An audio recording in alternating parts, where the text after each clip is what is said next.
मुक्ति का सरल उपाय। ये हमारी आज की आध्यात्मिक चर्चा का विषय, मुक्ति का सरल उपाय। जो बात वास्तव में है उसको मानने में क्या जोर आता है।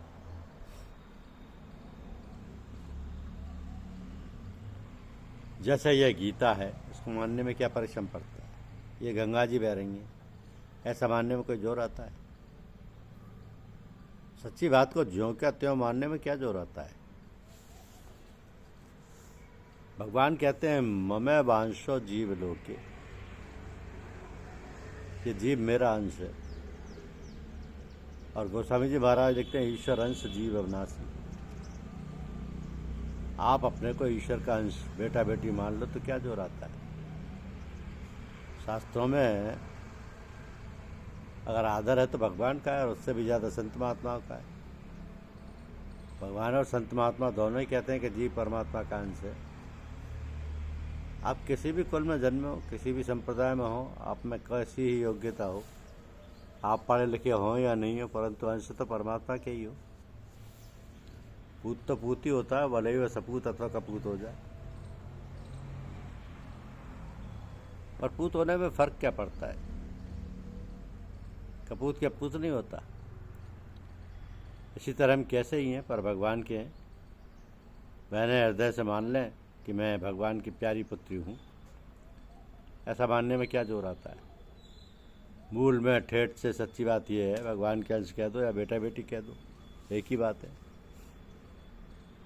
संसार के माँ बाप तो हर जन्म में बदलते हैं, पर भगवान कभी बदलते हैं क्या।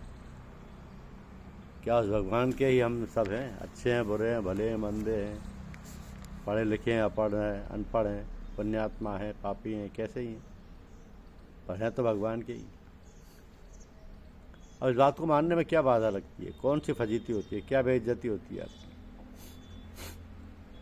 कोई रेलवे में काम करता है तो वो कहता है कि हम रेल कर्मचारी, बैंक में काम करता है तो कहता है हम बैंक के कर्मचारी, किसी दुकान में काम करता है तो कहता है हम अमुक सेठ के अमुक दुकानदार के आदमी, किसी मिल में काम करता है तो कहते हैं हम अमुक मिल के आदमी।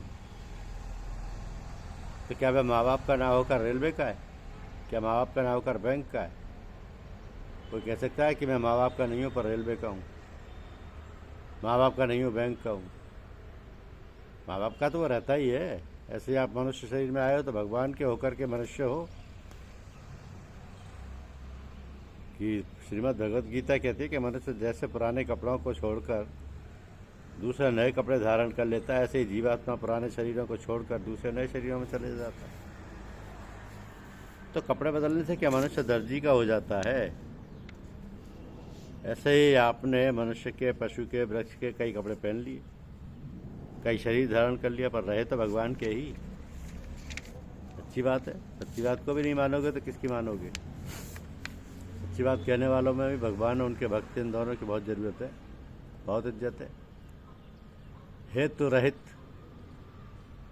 जग जुग उपकारी, तुम तुम्हार सेवक असुरारी। स्वार्थ मीत सकल जग माही, सपने प्रभु परमार्थ नाही। दोनों ही कहते हैं कि तुम परमात्मा के हो। तो इतनी सी बात मान लो कि हम कैसे ही हैं, बड़े घर के हैं। बड़े घर के, हमारा घराना कौन सा है। याद करो हम भगवान के, भगवान सब कुछ कर सकते हैं, नरकों में भेज सकते हैं, स्वर्ग में भेज सकते हैं, 84 लाख योनियों में भेज सकते हैं, पर ये मेरा नहीं है ऐसा नहीं कह सकते, नट नहीं सकते। भगवान के वचन है। उन द्वेष करने वाले, क्रूर स्वभाव वाले और संसार में महान नीच है पवित्र मनुष्यों को मैं बार बार आसुरी योनियों में गिराता ही रहता हूँ। तो पूछने वाला हो कि महाराज उनको आसुरी योनियों में, नरकों में गिराने का आपका क्या अधिकार है। तो भगवान यही कहेंगे तू पूछने वाला कौन है, वे मेरे हैं। माँ बच्चे को स्नान कराती है, बच्चा रोता है, आप उससे कहो कि बच्चा रो रहा तेरे को दया नहीं आती, तो वह कहेगी कि जा जा, तेरा है कि मेरा है। ऐसे ही जाई भी दिरा के राम ताई भी दिराइए, सीताराम सीताराम सीताराम कहिए। कितनी सीधी सरल बात है। असभिमान जाए जन भोरे, मैं सेवक रघुपति पति मोरे। जैसे धनी राजकीय आदमी होते हैं, उनके मन में एक गर्मी होती है कि हम राजकीय आदमी हैं, ऐसे आपके मन में गर्मी आनी चाहिए कि हम भगवान के हैं। भगवान कहते हैं कि सब मम प्रिय सब मम उपजाए। हम भगवान के हैं, भगवान के भी प्यारे हैं, साधारण नहीं है। दुनिया में कोई आपको भरा भरा कुछ भी कहे, पर भगवान कहते हैं कि मेरे उत्पन्न किए हुए सब मेरे को प्यारे लगते हैं। काला करूटा कुरूप बालक हो, पर उसकी माँ से पूछो कि कैसा है, क्या वह माँ को भी बुरा लगता है? इसी तरह जीव कैसे ही हो, नरकों में है, स्वर्ग में है, वैकुंठ में है, पृथ्वी पर हैं, पर भगवान के प्यारे हैं, सब मम प्रिय। तो मन में ऐसा उत्साह आना चाहिए कि हम भगवान के, कैसी मौज की बात है। हम अविनाशी चेतन अमल और सहज सुख राशि हैं।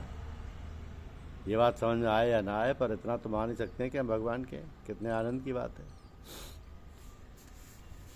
तुम्हें माता च पिता तुम्हें, तुम्हें बंधुश्च सखा तुम्हें, तुम्हें विद्या द्रविड़म तुम्हें सर्वम ममदेव देव। अपना बालक किसको बुरा लगता है? अपनी माता किसको बुरी लगती है? हमारी माता भी भगवान है और पिता भी भगवान है। ये हमारा जन्म तो थोड़े वर्षों से ही हुआ है और थोड़े वर्ष ही रहने वाला है। ये जो हाड़ मास का शरीर है ना, वो सब बिखर जाएगा, परंतु हम भगवान के हैं, ये नहीं बिखरेगा। हम कहीं जाएं, किसी योनि में जाएं, जहाँ जाएं वहाँ भगवान के ही रहेंगे। भगवान कहते हैं कि मैं नरकों में भेजता हूँ, अतः यदि हम नरक में जाएंगे तो भी भगवान के भेजे ही जाएंगे। जो भगवान को अपना और अपने को भगवान का मानता है, वो क्या नरकों में जा सकता है? जा ही नहीं सकता। अगर चला भी जाए तो क्या हर्ज है? ठाकुर जी ने भेजा है, हर्ज क्या है? सेठ जी ने कहा था कि मौका पड़े तो मैं नरकों में जाऊं, क्योंकि यहाँ लोग सांसारिक सुख में लगे हुए हैं, इसलिए अपनी सत्संग की बातें सुनते नहीं। नरकों में दुखी हैं, इसलिए वे अपनी बातें ज़्यादा सुनेंगे। तो नरकों में जाकर सत्संग कराएं तो बड़ा अच्छा है, तो बड़ा अच्छा है। महाभारत स्वर्गारोहण पर्व में आता है कि जब देवदूत युधिष्ठिर को नरकों के रास्ते पर ले गए, तब नारकीय जीव कहने लगे कि महाराज युधिष्ठिर, आप ठहरो, आपकी हवा लगने से हमारे को शांति मिलती है। यह सुनकर युधिष्ठिर ने कहा कि हम तो यहीं ठहरेंगे, जहाँ हड्डी मांस मल मूत्र आदि बिखरा पड़ा है और महान दुर्गंध आ रही है। ऐसी गंदी जगह होने पर भी वे कहते हैं कि हम तो यहीं ठहरेंगे, क्योंकि हमारे ठहरने से इनको सुख मिल रहा है। तात्पर्य है कि जो अच्छे पुरुष होते हैं वे अपना सुख नहीं देखते, अपना सुख तो पशु भी देखता है। सुअर, कुत्ता, ऊँट, गधा भी अपना सुख देखता है। वही अगर मनुष्य भी देखने लगे तो मनुष्य क्या, वही अगर मनुष्य भी देखने लगे तो मनुष्य क्या हुआ? तो भगवान ने मनुष्य को सेवा करने का अधिकार दिया। तो तन से, मन से, विचार से, वचन से सेवा करो। अपने पास में जो कुछ है उसकी सेवा करो। कोई पूछे तो रास्ता बता दो, प्यार से उत्तर दो, जल पिला दो। हमें तो सबका सुख ही पहुँचाना है। आपके हृदय में दूसरों को सुख पहुँचाने का भाव होगा तो परिचित अपरिचित सबको प्रसन्नता होगी।